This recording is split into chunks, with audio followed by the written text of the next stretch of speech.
Khi bầy thú hoang lọt vào tầm ngắm, những thợ săn bộ lạc lập tức giương cùng bắn hạ. Họ không ngần ngại lao nhanh về phía trước, cẩn thận dò xét từng dấu chân in trên cát. Chẳng mấy chốc, cả nhóm đã tiến sâu vào khu rừng rậm rạp để bám sát mục tiêu. Cùng với bầy chó săn trung thành, họ tăng tốc rượt đuổi con mồi qua những bãi cỏ khô.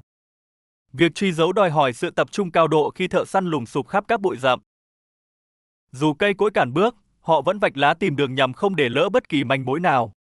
Đúng lúc này, một con báo hoa mái bất ngờ xuất hiện và leo tót lên cành cây cao.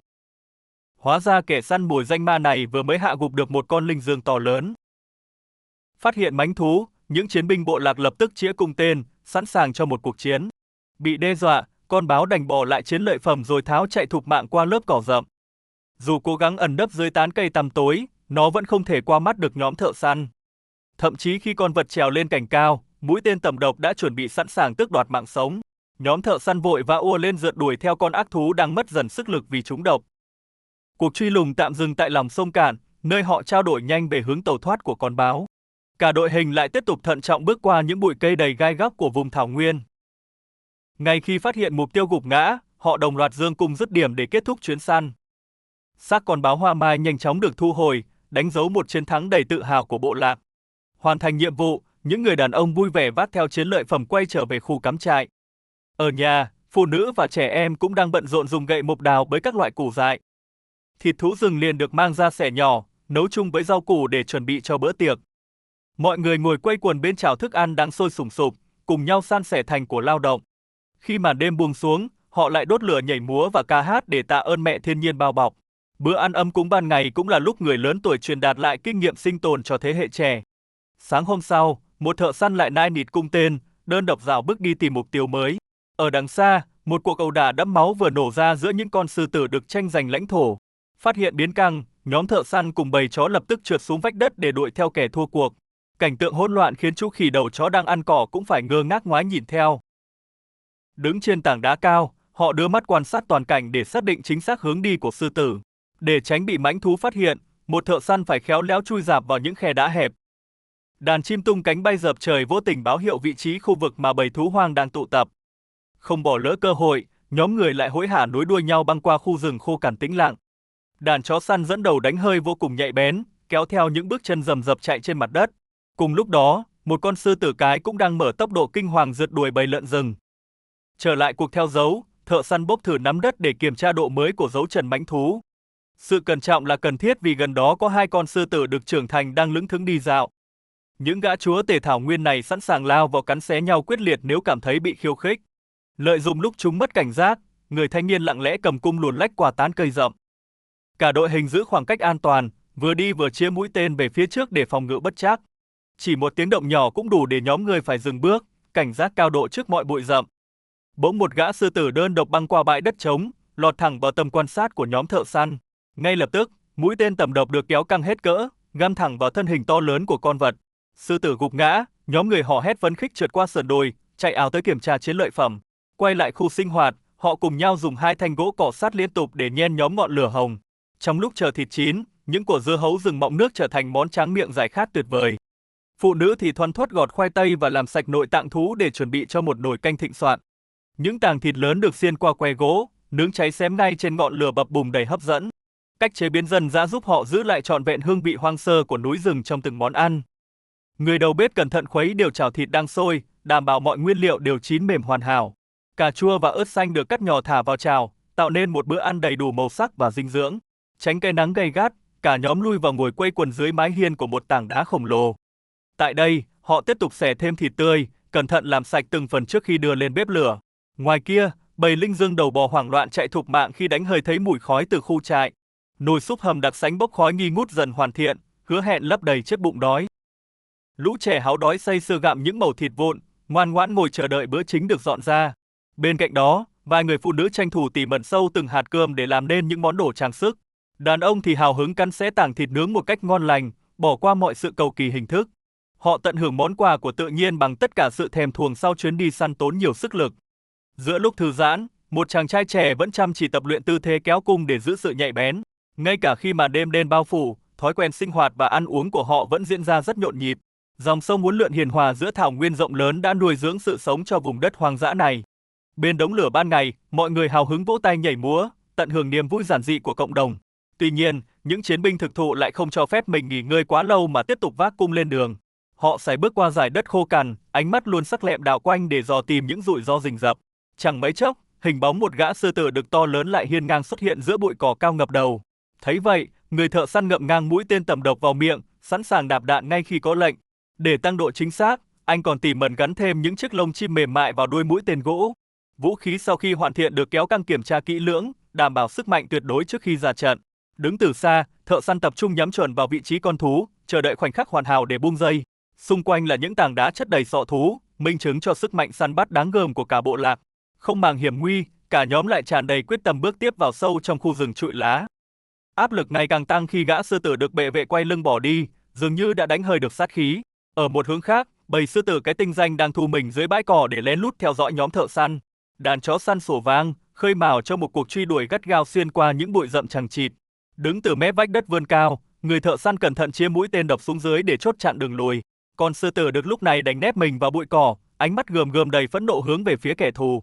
Ngay khi nó vừa đứng dậy bỏ chạy, nhóm thợ săn lập tức rẽ cây cỏ hối hả đuổi bám theo sát nút. Việc vạch lối qua hàng rào cảnh khô xước sát không hề làm giảm đi ý chí chinh phục mãnh thú của họ. Bước chân thoăn thoắt của những chiến binh bộ lạc tiếp tục in hẳn trên nền cát khô cằn của vùng hoang mạc. Phía trước, chú sư tử còn ngơ ngác bước đi, hoàn toàn không hay biết về hiểm nguy rình rập. Để kết thúc cuộc đi săn, chàng trai dồn lực giương cao cây cung, ánh mắt kiên định nhắm tới. Mũi tên trúng đích cũng là lúc cả nhóm thợ săn cùng bầy chó thong thả quay về. Về đến khu trại, họ bắt tay vào việc chuẩn bị bữa ăn khi màn đêm dần buông. Nồi thịt nóng hổi sôi sùng sục trên bếp hồng rực khiến nụ cười háo hức nở trên môi. Thành của đi săn được chia đều để các thành viên quây quần thưởng thức một cách ngon lành. Từ những thợ săn lớn tuổi đến đám trẻ nhỏ đều vui vẻ tận hưởng hương vị hoang dã. Bữa tiệc no nê khép lại bằng những vũ điệu ăn mừng đầy sôi động quanh đống lửa bập bùng. Bắt đầu chuyến săn trên thảo nguyên, người thợ săn ngắm bắn nhưng con mồi nhỏ đã chạy thoát. Không nản lòng, cả nhóm tiếp tục cầm chắc cung tên, nối đuôi nhau rảo bước trên thảm cỏ. Khi bình minh lên rực rỡ chiếu rọi khúc sông rộng, một ngày mới lại vẫy gọi họ. Ở phía xa, lợn rừng xuất hiện, khiến người thợ săn lập tức dẫn theo bầy chó tiếp cận. Chú lợn đang mải mê ủi đất kiếm ăn mà không hề biết nguy hiểm đang trực chờ. Nghe thấy tiếng động, con mồi giật mình bỏ chạy, buộc người thợ săn phải gấp rút đuổi theo. Bầy lợn rừng vội vã lùi vào bụi rậm để trốn tránh sự truy đuổi gắt gao. Chớp thời cơ, người thợ săn lặng lẽ kéo căng dây cung, sẵn sàng tung đòn chí mạng. Dù bị nhắm trúng, con mồi đen chúi vẫn cố vùng vẫy lao sâu vào khu rừng thưa. Cuộc rượt đuổi kéo dài đến tận lúc hoàng hôn rực đỏ buông xuống chân trời hoang vắng. Khi bắt được chiến lợi phẩm, họ cẩn thận buộc chặt nó rồi vác lên lưng trở về. Hành trình về trại cũng vô cùng vất vả khi phải trèo qua những tảng đá gồ ghề. Về đến nơi an toàn, họ liền nhanh chóng nhóm lửa để chuẩn bị bữa ăn cho cả nhóm. Phần thịt tươi ngon lập tức được nướng trên than hồng, xua tan đi sự mệt mỏi của cả ngày. Ăn uống xong xuôi, họ lại không ngừng len lỏi qua vách đá chật hẹp để săn tiếp. Thậm chí trên những bãi cỏ xanh, bầy chó hoang cũng đang cắn xé chiến lợi phẩm của riêng mình. Cuộc chiến sinh tồn không chừa một ai, ngay cả bầy linh dương cũng phải hối hả lội sông. Giữa lúc ấy, người thợ săn bình tĩnh giương cung, hướng mũi tên về phía mặt nước đục ngầu. Cùng lúc đó, bầy khỉ đầu chó đang ríu rít nhặt trái cây rơi rụng ngay trên mặt đất khô. Ngay phía xa, một con báo đốm đang rình rập, còn linh dương thì thong dong đi dạo. Thiên nhiên hoang dã luôn ẩn chứa những diễn biến khó lường mà con người phải tinh ý nắm bắt. Từ trong bụi rậm, người thợ săn ngắm bắn chuẩn xác, không để lỡ bất kỳ cơ hội nào. Thấy động, bọn khỉ đầu chó vội vàng leo lên tảng đá, trong khi chó săn vẫn sục sạo. Nhờ sự kiên trì, họ đã bắt được một con thú cỡ vừa và nhanh chóng trói chặt nó lại. Dù thu hoạch không nhiều, họ vẫn ngồi lại chia sẻ mũi tên và bàn bạc kỹ thuật cùng nhau. Mọi manh mối từ vết máu vương vãi trên nền đất khô đều được họ xem xét vô cùng tỉ mỉ. Sau khi phân tích, nhóm thợ săn men qua khe nứt hẹp để tiếp cận đỉnh đồi thoáng đãng. Họ phóng tầm mắt từ trên cao bao quát cả khu rừng rậm rạp để vạch ra lộ trình tiếp theo. Ngồi nghỉ dưới tán cây, mọi người bắt đầu dùng dao sắc cẩn thận vót lại từng thân cung gỗ. Quá trình chế tác mũi tên đòi hỏi sự tỉ mỉ tột độ khi cắt tỉa từng sợi lông chim nhỏ. Phần lông chim được gắn vào đuôi tên, giúp cân bằng quỹ đạo bay khi vút trong không trung. Đặc biệt, chất độc chết người được bôi cẩn thận vào đầu mũi tên để tăng sát thương tột đỉnh. Vũ khí chết chóc này chính là bí quyết sinh tồn giúp họ chinh phục cả những con mồi lớn. Khi mọi trang bị đã hoàn tất, người thợ dứt khoát giương cung, ngắm thẳng về phía lùm cây rậm. Dưới thung lũng, một bầy chó hoang cũng đang lặng lẽ đi săn, chia sẻ chung một lãnh thổ khắc nghiệt. Lợi dụng lúc bầy khỉ nhảy nhót trên cành cao, mũi tên độc của thợ săn vút bay chớp nhoáng. Con chó săn ngửi thấy mùi máu rơi trên lá, lập tức dẫn đường cho cả nhóm đuổi theo. Bất kể địa hình hiểm trở, đôi chân trần của họ vẫn chạy thoăn thoắt trên nền cát sông cạn. Sau nhiều nỗ lực, họ bao vây được khu vực con mồi gục ngã, bầy chó săn sủa vang báo hiệu. Những chú chó thông minh lách qua các tảng đá lớn để đảm bảo con thú không thoi thóp bỏ trốn. Mang chiến lợi phẩm trên vai, họ bình thản rào bước trở về dưới sự giám sát của du khách. Sông nước nơi đây chẳng hiền hòa, với bóng dáng con cá sấu khổng lồ đang lờ đờ trôi nổi. Né tránh vùng nước nguy hiểm, nhóm người tiến sâu vào khu vực có bầy lợn rừng đang ủi đất. Bằng tư thế điệu nghệ, người thợ săn ngửa người ra sau, nhắm thẳng lên bóng đen trên cành cây. Cuộc sống của họ gắn liền với thảo nguyên bao la này, hoang dã nhưng chứa đựng vô vàn di sản. Khi tập trung quanh đống lửa đỏ rực, các bộ phận của con thú được chia ra để sâu nướng. Lớp mỡ cháy xèo xèo cùng hương vị đậm đà được họ thưởng thức xen lẫn những trái mọng chua ngọt. Cách sinh tồn truyền thống này luôn khiến người phương xa tới tham quan phải trầm trồ thán phục. Ở trong rừng, có những người đang thận trọng kéo xác con mồi to giấu đi kẻo lọt tầm mắt thú dữ. Cuộc chiến giành sự sống diễn ra khốc liệt trên sườn dốc, nơi sư tử lao vào tước đoạt mạng linh dương. Nhưng thợ săn vẫn chạy nước rút trên đất khô, dương cung vững vàng khi phát hiện mục tiêu mới. Tối đến, nồi hầm bốc khói nghi ngút là thành của xứng đáng để mọi thành viên cùng xì sụp. Mối liên kết ngàn đời giữa con người và mẹ trái đất hiện diện trong từng kỹ năng thủ công cơ bản. Ngọn lửa được nhen nhóm bằng cách cọ sát củi khô, thắp sáng màn đêm lạnh lẽo của vùng hoang mạc. Ánh sáng ấy tiếp sức cho họ chuẩn bị tinh thần bước vào những trận truy bắt căng thẳng tiếp theo. Đôi khi, thức ăn dằn bụng chỉ là một đoạn củ rễ đắng chát đào được sâu dưới lớp đất cằn. Ngồi quanh đống than, họ thận trọng cạo gỡ mũi tên dính độc bị vướng bẩn để dùng lại. Từng mũi tên được phục hồi, chờ đợi khoảnh khắc vụt qua thảm cỏ khô tìm tới máu con mồi. Theo sự dẫn đường của chó săn, họ vượt qua dốc đất cao, nơi sư tử đang quần thảo đàn trâu.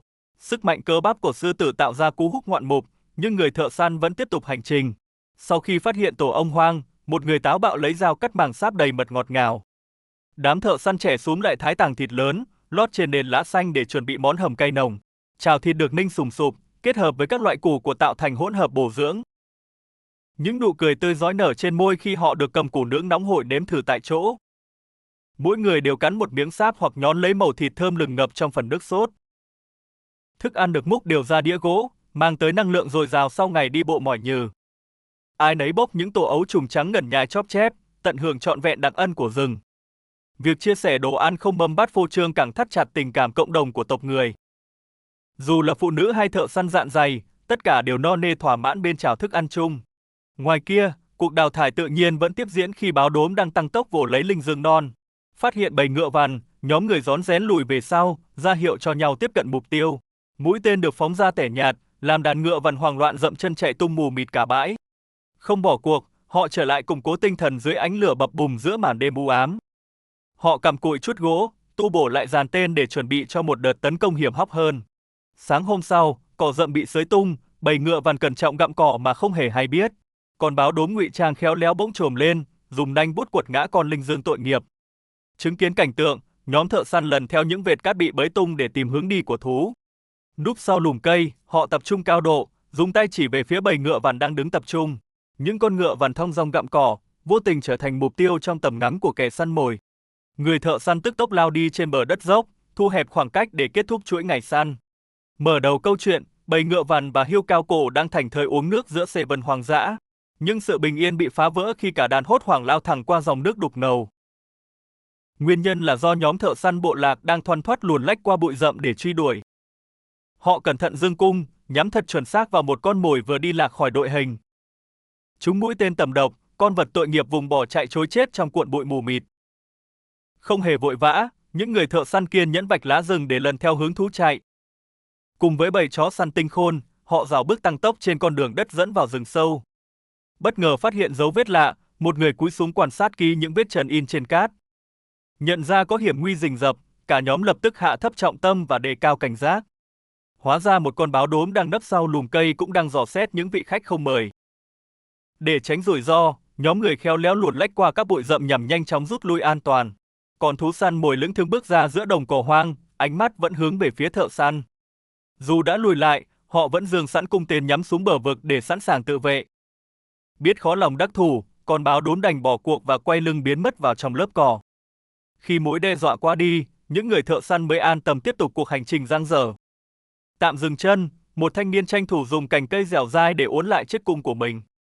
Trở về đến khu trại, họ nhanh chóng nhóm lên một đống lửa ấm áp để xua tan mệt mỏi. Phần thịt kiếm được lập tức xẻ nhỏ, cho vào nồi đun sôi để chuẩn bị một bữa no nê. Quanh bếp lửa, nhóm người cùng bầy chó quay quần thư giãn trong lúc chờ đợi thức ăn chín. Họ còn khéo léo thêm rau củ và rót nước vào chảo để làm món canh hầm đầy dinh dưỡng. Hai người đàn ông liên tục khuấy đều chảo thức ăn đang bốc khói nghi ngút trên ngọn lửa rực hồng. Việc xào nấu được thực hiện vô cùng cẩn thận, đảm bảo mọi nguyên liệu đều hòa quyện và chín mềm. Ngay khi canh hầm vừa chín tới, phụ nữ và trẻ em cùng nhau vui vẻ thưởng thức thành quả. Ở một nơi khác, quy luật sinh tồn tàn khốc hiện rõ khi sư tử lao vào cắn xé khỉ. Khốc liệt không kém, một con báo đốm đen đùi bỗng chốc trở thành nạn nhân dưới sừng trâu rừng. Trở lại với bối cảnh đi săn, một cung thủ đang ngửa người nhắm bắn bầy khỉ nấp trên ngọn cây. Trong khi đàn ông đi vắng, phụ nữ và những đứa trẻ kiên nhẫn ngồi chờ đợi nơi bóng râm. Để cải thiện bữa ăn, nhóm thợ săn lại lầm lũi tiến sâu vào tán rừng rậm rạp tìm mồi. Họ tranh thủ sơ chế những củ sâm đất đào được trên đường để luộc chung với phần thịt thừa. Đồng thời, các mũi tên kim loại cũng được mài giũa lại thật sắc bén nhằm chuẩn bị cho chuyến săn. Cùng với đàn chó hăng hái dẫn đường, họ băng qua những gờ đá nhấp nhô để tìm kiếm mục tiêu. Điểm đến tiếp theo là cây bao báp cổ thụ, nơi bầy khỉ đang xây xưa vặt những củ xanh non. Lặng lặng nấp dưới tán lá, người thợ săn dồn lực kéo căng dây cùng hướng thẳng lên bầu trời. Chưa kịp buông tên, sự xuất hiện của bầy sư tử bên bờ sông đã khiến họ phải dừng hành động. Chờ thú dữ đi khuất, cung thủ mới tiếp tục giương mũi tên độc nhắm vào con khỉ đang leo trèo. Bắn trượt mục tiêu, cả nhóm đành khom lưng lội qua thảm thực vật chằng chịt để đuổi theo con mồi. Gặp phải tình huống nguy hiểm bất ngờ, cả đội hình đồng loạt lùi lại và giương cung thủ thế. Khi an toàn, họ quay lại gốc cây cổ thụ to lớn, ngước nhìn lên những nhánh cành cao chót vót. Đâu đó giữa xê vân, cảnh tượng trâu rừng hung hãn hất vang báo đốm một lần nữa tái diễn khốc liệt. Bỏ qua sự hỗn loạn của tự nhiên, những thợ săn vẫn sải bước trên con đường mòn quen thuộc. Họ liều lĩnh tung mình phóng qua bờ vách đất dốc đứng, nỗ lực thu hẹp khoảng cách với con mồi. Thay vì mải săn thú, vài thành viên đã leo lên những cành cây gồ ghề để tìm mật ong. Dùng những thanh gỗ đóng chặt vào thân cây bao báp khổng lồ, họ làm thành bậc thang để trèo lên. Tiếp cận được tổ ong, người thợ săn thổi khói mù mịt vào hốc cây để xua đuổi bầy côn trùng. Chiến lợi phẩm vô cùng mỹ mãn, họ ngon lành cắn từng mảng sáp ong vàng óng dỉ mật ngọt ngào. Sau khi no bụng, cả nhóm lượm nhặt củi khô rồi cặm cụi chà sát thanh gỗ để đánh lửa. Những cổ mọng đỏ rực cùng một con chim nhỏ vặt lông sạch sẽ chính là món chính cho bữa chiều. Từng xiên thịt nướng xèo xèo trên lửa đỏ giúp mọi người xua tan mệt mỏi sau ngày dài vất vả. Phần thịt vụn còn lại được đổ vào chiếc chảo sắt to, xào thơm lừng ngay giữa khu đất trống. Bữa tiệc hoang dã khép lại chuyến đi săn, để lại những nụ cười rạng rỡ đầy thỏa mãn. Mở đầu là cảnh săn bắn kịch tính khi bộ tộc Hát Sơ giáo giết đuổi theo lợn rừng. Những người thợ săn khéo léo nấp mình dưới vách đá phục kích con mồi đang hoảng hốt. Trong khi đàn ông chuẩn bị vũ khí, phụ nữ đội đồ tiếp tế đi qua bãi cỏ. Cách đó không xa, bầy sư tử hung hãn đã nhanh chóng quật ngã một con ngựa vằn. Bỏ qua bầy dã thú, nhóm thợ săn vác chiến lợi phẩm nhỏ băng qua cánh rừng thưa. Họ men theo con đường mòn quen thuộc để quay trở lại khu trại chia nhau lót dạ. Giữa giờ phút nghỉ ngơi hiếm hoi, tiếng đàn mộc mạc vang lên xua tan đi sự mệt mỏi. Thế nhưng sự xuất hiện bất ngờ của con sư tử cái buộc họ nhanh chóng chuẩn bị nỏ. Từng mũi tên được gắn lông vũ và tầm nọc độc cẩn thận để đảm bảo sức sát thương. Từ trên mỏm đá cao, họ phát hiện mục tiêu mới và lập tức lao xuống sườn đồi. Cuộc rượt đuổi gián đoạn khi họ thấy bầy sư tử đang quyết liệt vật lộn với trâu rừng. Bằng sức mạnh ngoan cường, con trâu trưởng thành dũng cảm đẩy lùi những kẻ săn mồi khát máu. Tuy nhiên bầy dã thú không dễ bỏ cuộc, chúng tiếp tục lao vào cắn xé con mồi lớn. Trong lúc hỗn loạn, một con sư tử tinh danh chuyển hướng nhắm vào chú trâu non yếu ớt. Tránh xa cuộc chiến đẫm máu đó, những người đàn ông lặng lẽ bám theo dấu vết mờ nhạt. Họ thoăn thoắt trèo qua vách đá treo leo để tiếp cận bầy trâu hoang thông dong gặm cỏ. Dù phải băng qua địa hình nhiều bụi rậm, đội săn vẫn giữ đội hình di chuyển nhịp nhàng. Mọi giác quan đều tập trung cao độ để không bỏ sót bất kỳ manh mối mong manh nào. Sự xuất hiện của con người khiến lũ trâu tháo chạy, buộc nhóm thợ săn phải tìm hướng khác. Ngay lúc đó, họ tình cờ phát hiện một đàn lợn rừng đang sục sạo kiếm ăn dưới lá. Nhờ đàn chó săn tinh khôn trợ giúp, họ nhanh chóng lần theo mùi hương siết chặt vòng vây.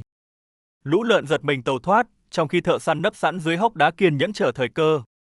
Ngay khi mục tiêu mất cảnh giác, cả nhóm lập tức vọt ra truy cản đường lui của con thú. Mũi tên chuẩn xác kết liễu con mồi và chiến lợi phẩm được khiêng lên vai đưa về ngay. Trên đường về, đám nhóc reo hò thích thú khi tìm thấy tổ ong mật ẩn sâu trong thân cây. Những người đàn ông dùng khói xô đuổi bầy ong hung dữ, mở đường thu hoạch sáp vàng ươm. Tảng sáp đặc quánh được gỡ khéo léo, trở thành món tráng miệng quý giá giữa thảo nguyên. Vị ngọt ngào từ hoang dã vội xoa dịu đi sự mệt nhọc sau nhiều giờ căng sức rượt đuổi. Cả nhóm quây quần chia nhau miếng sáp thơm ngon, tận hưởng niềm vui giản dị của núi rừng. Tại khu trại, những người phụ nữ cũng đã chuẩn bị xong nồi nấu nướng phần thịt vừa săn. Họ băm nhỏ chút rau củ tự nhiên hái lượm được để lót dạ trong lúc chờ món chính. Tảng thịt tươi rói thả vào nồi nước đang bốc khói nghi ngút trên ngọn lửa bập bùng cháy. Những miếng thịt xém cạnh vừa ra lò liền được các thợ săn xé nhai ngấu nghiến bổ sung sức. Màn đêm buông xuống, cả bộ tộc quây quần nhảy múa điên cuồng ăn mừng một ngày bội thu. Trong hang đá ấm áp, người đàn ông cầm chiếc sừng trâu say sưa kể lại chiến tích hào hùng. Bữa sáng hôm sau bắt đầu bằng xông cháo nóng, lũ chó trung thành rỉa mảnh xương còn thừa. Cùng lúc đó, chúa Sơn Lâm đã thức giấc lững thững dạo bước qua thảm cỏ ngập ánh ban mai. Bỏ lại khu trại, những người thợ săn vác cung nỏ tiến vào bụi rậm bắt đầu mưu sinh mới. Giữa khung cảnh hùng vĩ của châu Phi, cuộc chiến sinh tồn giữa người và thú vẫn không ngừng.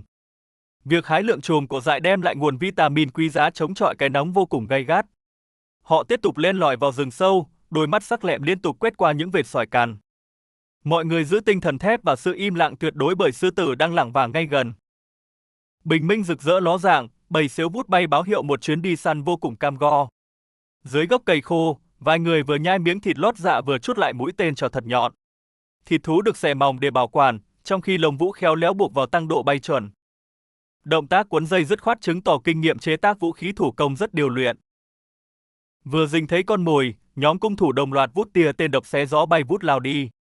Bất chấp bụi gai cào rách da thịt, bước chân họ lao vun vút không để con vật tẩu thoát. Đàn chó săn dẫn đầu sục sạo ngóc ngách, thu hẹp khoảng cách với con thú đang ngấm nọc độc. Nhưng cuộc truy lùng đành chững lại khi chúa Sơn Lâm dũng mãnh bất ngờ xuất hiện chắn lối. Dưới miệng hang cạn, con sư tử cái cũng đang lúi húi rình rập hòng kiếm chắc chút bữa sáng. Biết rõ sự nguy hiểm, đội săn buộc phải tản ra di chuyển nhẹ nhàng tránh kích động dã thú. Những chú sư tử còn núp sâu trong cỏ dòm tai lắng nghe bước chân xào xạc của con người. Hai con sư tử được to lớn lững thững lộ diện, lọt thỏm vào tầm quan sát cẩn trọng từ trên cao. Nhờ kinh nghiệm sinh tồn, họ quyết định kiên nhẫn chờ mãnh thú đi khuất mới tiếp tục bám đuổi. Nguy hiểm tạm qua, những người đàn ông lại cúi rạp mình xuống mặt cắt lần tìm vệt máu đỏ. Men theo dấu vết đỏ, họ luồn lách qua hàng cây khô và dồn con vật vào một hẻm cụt. Cách đó không xa, sư tử con nô đùa bên cạnh sư tử mẹ đang xé xác một con mồi khác. Nhóm thợ săn bình thản bỏ qua mối đe dọa, bước ngang gốc bao bác sừng sững giữa bầu trời. Đột nhiên báo gấm đánh rơi mồi trên cây cao, tạo cơ hội cho nhóm người hò hét cướp đoạt. Lũ chó sổ vang vây kín phần thịt vừa nhặt được, trong khi thợ săn ngồi kiểm tra dụng cụ lửa. Chẳng mấy chốc nồi hầm được bắc lên bếp lửa rực hồng xua tan màn đêm hoang vu vô cùng buốt giá. Khói bốc ngào ngạt hòa cùng tiếng cười nói rông rả xoa dịu đi đôi chân mỏi như rượt đuổi. Những miếng thịt xém cạnh được chia đều cho từng người nhai ngấu nghiến bù đắp sinh lực hao mòn. Ngay cả nội tạng tươi sống cũng trở thành món ngon hấp dẫn giúp cậu bé Hudson nạp dinh dưỡng. Ánh lửa bùng cao soi rọi những bước nhảy ăn mừng hoang dại và tự do của cả bộ tộc. Sáng hôm sau, một thợ săn cẩn thận thả mình xuống dốc đứng để thăm dò động tĩnh dưới suối. Từ trên tảng đá khổng lồ, những người trưởng thành phóng mắt ra xa vạch định lộ trình săn bắn. Dưới mặt đất, nồi hầm thập cẩm đã được xào nấu xong tiếp thêm sức lực cho chặng đường dài. Xa xa trên đồng cỏ, Linh Dương đầu bò chật vật húc đuổi con linh cầu đang dai dẳng cắn lấy chân. Toán đàn ông cầm theo cung nỏ hối hả lao ra từ thân bao báp khổng lồ tiếp tục hành trình. Phụ nữ ở lại gánh vác việc hậu cần, đang vất vả khuấy trào thức ăn đặc quánh đong đầy củ quả. Vài người mải miết gọt giũa cung tên thủ công củng cố kỹ năng sinh tồn tuyệt đối sắc bén. Sau khi trang bị đầy đủ vũ khí, họ hiên ngang tiến sâu vào sương sớm lạnh lẽo tìm kiếm thú ranh. Bầy chó săn hung hăng lao đến cắn xé quật ngã con thú xấu số lọt thỏm trong khe đất lún. Một người vội leo tót lên cành cao ngó nghiêng cẩn trọng tìm kiếm đường rút lui an toàn nhất. Thú hoang bị tóm gọn, thợ săn triệu tập lũ chó dẫn đường rút lui theo lối rẽ đầy khô cằn. Ngâm mình dưới đầm bùn lầy, lũ linh cẩu rách dưới thèm khát nước nhìn Linh Dương béo mập bò chạy. Chẳng đoái hoài cạm bẫy, đội cung thủ Hudson dũng mãnh kéo căng dây nỏ xuyên phá tàn dư kháng cự. Bóng dáng linh cầu hoang lẩn khuất lột tả sâu sắc bản năng sinh tồn khắc nghiệt tàn bạo tự nhiên.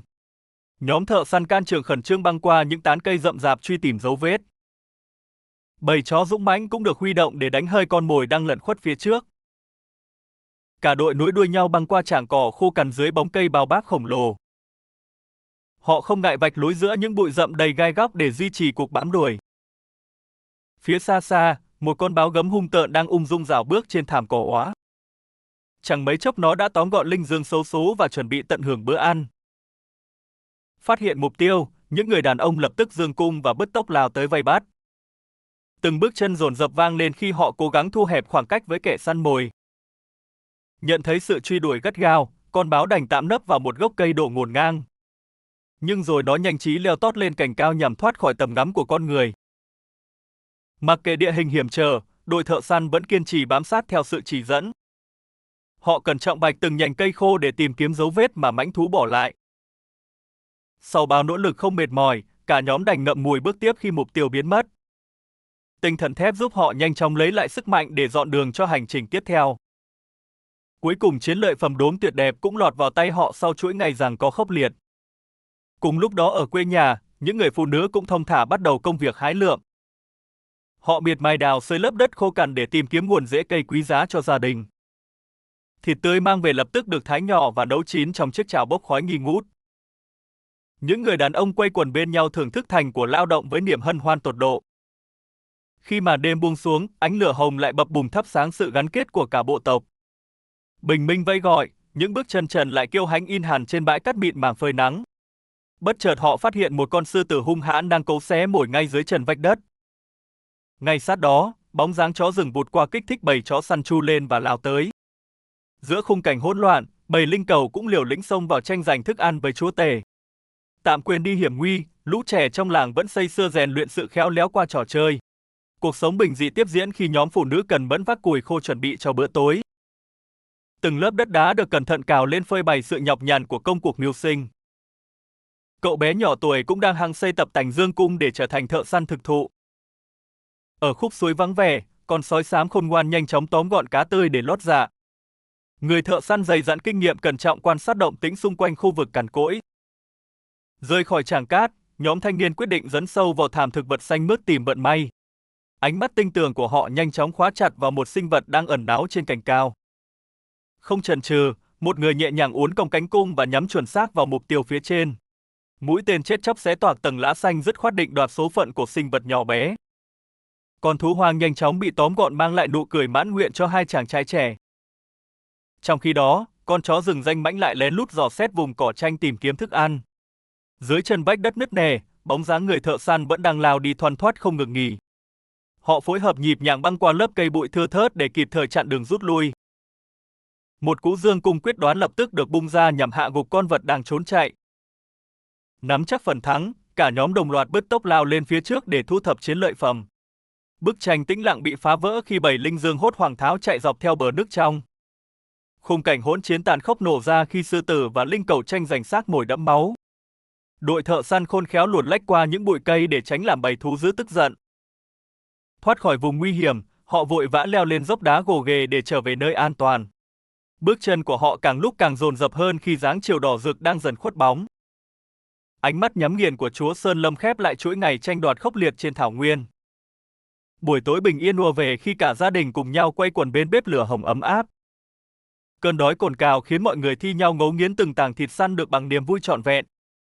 Bụng đã no nê, họ cùng hòa vào điệu múa truyền thống nhịp nhàng ngập tràn tiếng cười rộn rã. Nồi súp dinh dưỡng thơm ngon được truyền tay nhau lột tả chân thực tinh thần sẻ chia sâu sắc.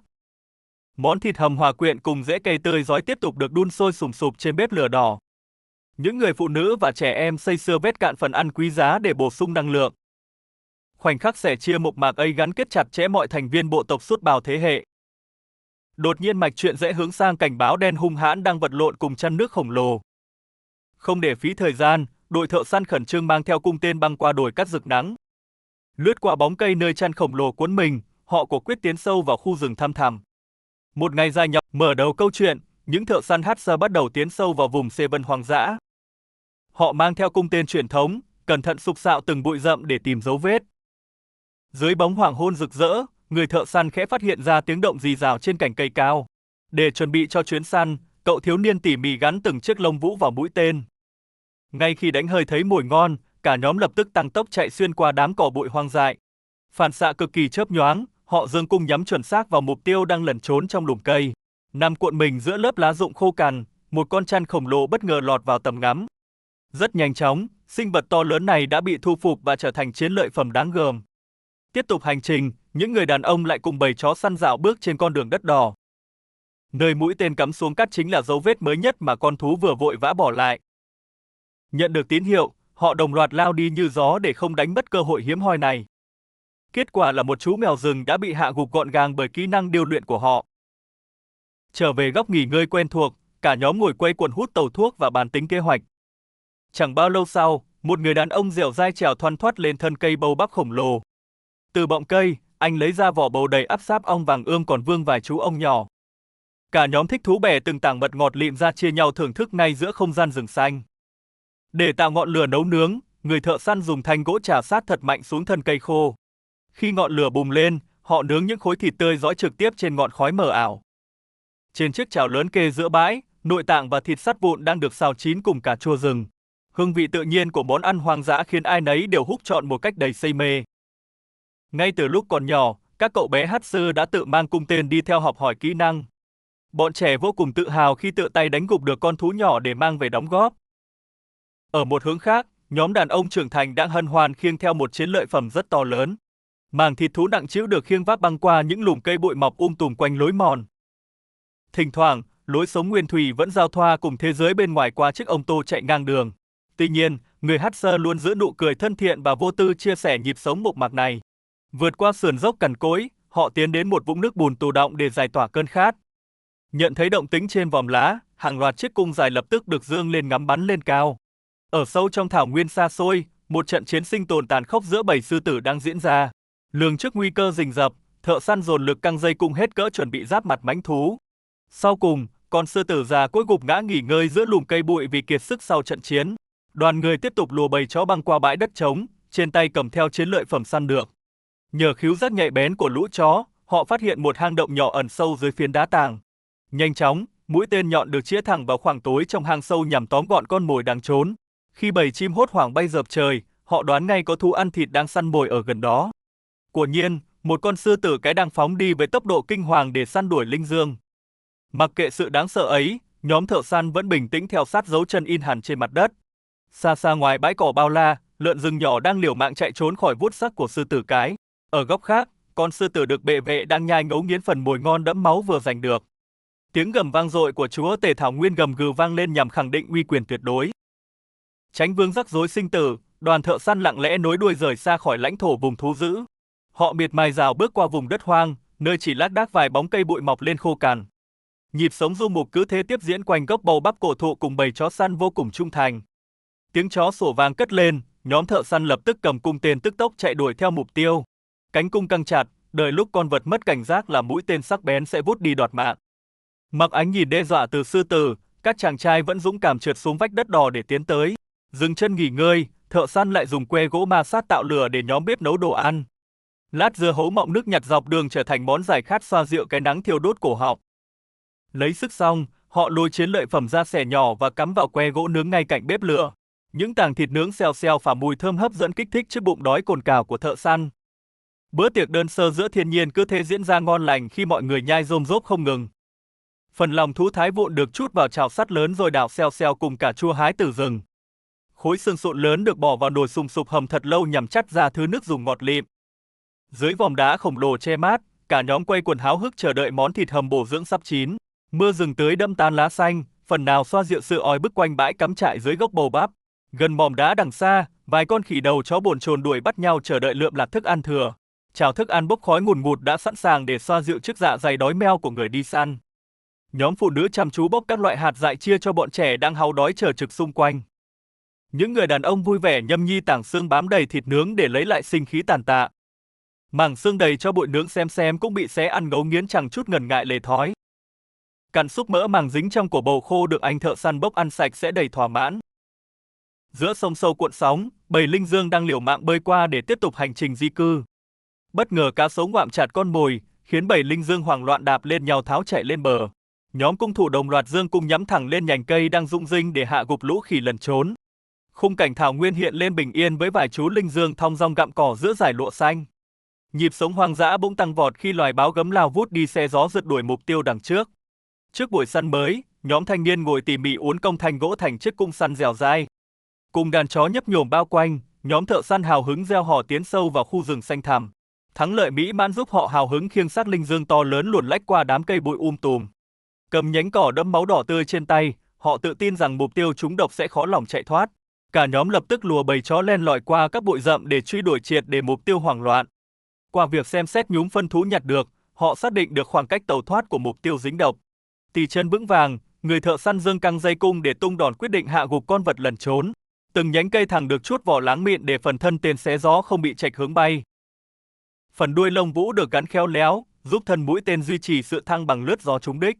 Tuy làm từ vật liệu thô sơ, mũi tên vẫn chứa đựng sức mạnh hạ gục con mồi sắc bén.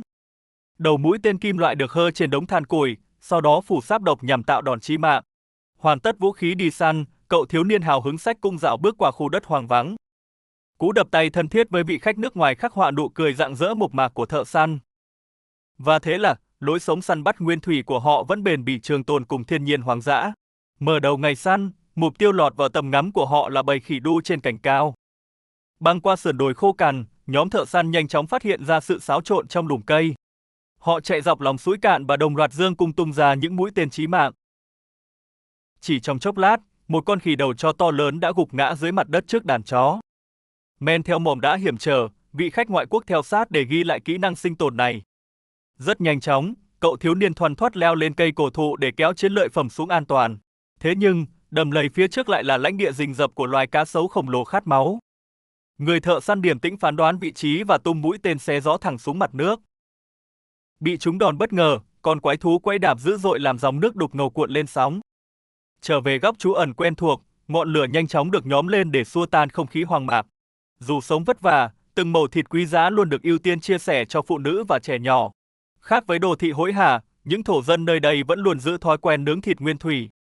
Ngay cả những đứa trẻ cũng sớm quen việc tự túc, khi cánh đàn ông lại tất bật đi săn. Bắt được con vượn cáo nhỏ, họ chưa vội nghỉ ngơi mà tiếp tục nhắm bắn mục tiêu trên cao. Sự xuất hiện đột ngột của con voi rừng khổng lồ khiến cả đội buộc phải tản ra lẩn trốn. Nhờ vậy, chiến lợi phẩm thu được lại là con chăn khổng lồ lẩn khuất dưới lớp lá mục. Tối đến, khúc ca khải hoàn rộn rã cất lên qua điệu múa vòng tròn mừng chuyến săn thành công. Bình minh rạng rỡ trải dài thảo nguyên, đánh thức những túp lều tạm bợ làm từ cỏ khô. Trong lúc chờ đợi, tiếng đàn môi mộc mạc vang lên xen lẫn ánh mắt tò mò của thiếu niên. Đội săn đang nạp lại năng lượng, chuẩn bị cho chặng đường dài đầy chông gai phía trước. Xuyên qua tán rừng thưa, họ âm thầm bám sát dấu tích mờ nhạt do thú lớn vừa để lại. Vùng hoang dã luôn khắc nghiệt với màn chạm trán nảy lửa giữa sư tử và chăn đá khổng lồ. Nhận thấy dấu hiệu khả nghi, nhóm thợ săn liền tản rộng đội hình tiến sâu vào bụi rậm. Dấu vết trên mặt đất đều được phân tích kỹ lưỡng nhằm dự đoán hướng di chuyển của con mồi. Cung tên nhanh chóng được nhặt lên, báo hiệu sự tập trung cho thời khắc giáp lá cả sắp tới. Họ cẩn thận len lỏi qua gốc cây gai góc, hạn chế tiếng động làm đánh động mục tiêu. Đôi mắt tinh tường liên tục quét qua mọi ngóc ngách nhằm tìm ra sơ hở của đàn thú hoang. Nghe tiếng động, vài người tức tốc lao đi chặn đầu để ép con mồi vào đúng thế gọng kìm. Bóng dáng đồ sộ của con voi rừng thong dong gặm cỏ đã hiện ra rõ nét trong tầm mắt. Sự chênh lệch kích thước khổng lồ buộc đội thợ săn phải cân nhắc thật kỹ trước khi hành động. Khi voi mẹ che chở con non, bản năng sinh tồn có thể biến chúng thành một cỗ máy hủy diệt. Bị đe dọa từ xa, đàn voi cảnh giác lập tức tung bụi mù mịt để tháo chạy vào rừng. Đánh mất mục tiêu lớn, họ cùng chó săn sục sạo khắp bụi rậm hòng vớt vát lại chút may mắn. Rất nhanh, bầy chó đã đánh hơi được mùi lạ báo hiệu một con mồi khác đang trốn quanh đây. Sự nhạy bén của bầy chó đưa họ áp sát vị trí sinh vật máu lạnh đang âm thầm lẩn trốn. Hóa ra đó là một con chăn khổng lồ đang quấn quanh thân cây nhằm tránh né sự truy sát. Quyết không bỏ lỡ, những người thợ săn dồn dập tràn lên để ép con vật vào bước đường cùng. Nó liền siết chặt thân mình vào lớp vỏ cây xù xì, cố ngụy trang giữa mảng rừng rậm rạp. Tuy vậy, mũi tên sắc lẹm của thợ săn vẫn dứt khoát xé gió bay lên để chốt hạ mục tiêu. Chúng đòn chí mạng, con bò sát vật vã thảm thiết trước khi buông thõng rơi xuống nền đất khô cằn. Không chần chừ, họ dùng dao điêu luyện rạch một đường dứt khoát để bắt đầu lột ra chiến lợi phẩm. Xong xuôi, họ mang vác số thịt khổng lồ trở về khu trại an toàn khuất dưới bóng cây cổ thụ. Bếp lửa bùng cháy mang lại hơi ấm, xua đi mệt nhọc sau một ngày rong ruổi theo dấu con mồi. Những miếng thịt xào cùng cà chua tươi rói, tỏa hương thơm ngây ngất giữa chốn đại ngàn hoang vu. Chảo thịt sôi xèo xèo hòa cùng nụ cười sảng khoái đã thổi bay hoàn toàn sự mệt nhọc trước đó. Chiếc sọ hầm nhừ được một thợ săn nhắm mắt gặm nhấm với vẻ tận hưởng hết sức say sưa. Bữa tiệc thịt xào tưng bừng đã kéo những thành viên trong cộng đồng bộ lạc xích lại gần nhau hơn. Vài đứa trẻ khác lại xây xưa vết trào xương hầm béo ngậy bằng những ngón tay lấm lem bùn đất. Toàn cảnh đại ngàn như ôm trọn lấy nhịp sống nguyên thủy đang ngày ngày cuộn chảy vô cùng bền bỉ.